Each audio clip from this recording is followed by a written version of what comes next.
Hi, I'm Debbie Lewis, and I want to talk to you today, especially to women, about retiring. You know why I want to specify women today?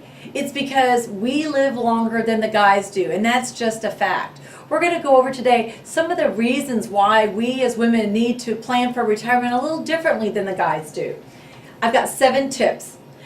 Women are living longer, and one thing that you need to look at now before you get too old is long-term care. You know, studies show that there's enough money usually in a family for the husband to be taken care of when it comes to long-term care. Why? Because we as their wives, we're taking care of them. But I have known women to come into me after their husbands pass away and the money for their medical bills drained their 401k plans and their retirement. So now all they have to live on is Social Security. You don't want that to happen. You need to plan for long-term care. We are living longer and we've got to start planning differently. Again, you need to look at the cost of living increases that have come out. In this article that I wrote for our local newspaper, it talks about women who expect to retire at the same age as their male counterpart are going to need almost twice as much money as he does. Women will still have 25 to 30 years in retirement after their spouse passes away.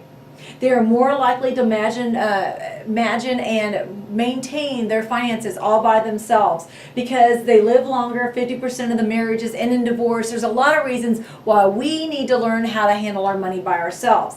Number 1, you need to find a financial advisor that you like. As a woman, I've been talked down to just like you have at the car dealerships and when it comes to business. I want someone to listen to me, and if you're a financial planner out there, let me tell you, you need to start focusing on the women. Since we live longer, when the husband passes away, if you don't treat us right, we're just going to take our money and invest it with someone that listens to us. Number 2, do the numbers. Start with your current budget, and if you don't have a budget, now's a great time to sit down. Now, I know old school, my parents, my mom never did anything with the money. My dad handled everything. And if you're in a relationship like that, or your mom is, you need to sit down with her and prepare her for what it's like to maintain a household when she's managing all the money. You know, a lot of times women don't get to manage the money until the husband passes away, but you need to learn how to do it now.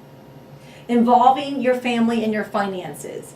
A lot of people talk about they don't want their kids to know about how much money they have. And while, yeah, that might be a good idea if they're nosy or they want some of it, it's really nice to know if mom is really set up to live after her spouse passes away. You don't want to find out that she's got to move in with you because you didn't know anything about her finances. Number 4, think about retirement looks like. What does it look like to you? Where are you going to live?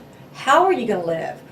What part of the country are you going to live in? You know, the cost of living is different in different areas. So if I'm going to live somewhere where it costs a lot to live so I can live near grandkids, that's going to change the way I budget. If I'm going to live in a retirement community, maybe I don't need as much. Or maybe if I'm going to take on a roommate, if I absolutely want to live by myself and I don't want to go into a retirement kind of situation or a retirement community or condos or what you consider a nursing home is just a retirement community now, those cost upwards of $3,000 a month. You have to have a plan so you don't run out of money.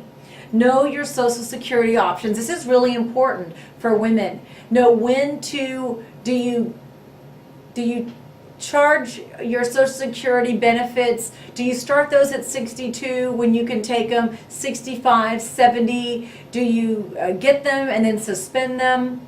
Do you use your spouse's Social Security? Did he make more? How do you know? You need to find out these questions. Go to your financial advisor.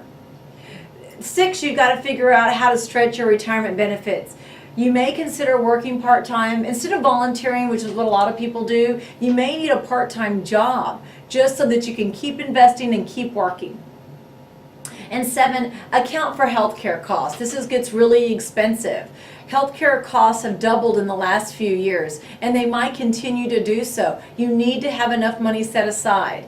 You say, I don't know, I don't need life insurance, what about long-term care? If you need help with these decisions to find out more about what long-term care can do for you or how to save for the future, whether you should file and then suspend your Social Security benefits, just email me. I'll be glad to help. My name is Debbie Lewis. My email address is debbie@debbielewisshow.com.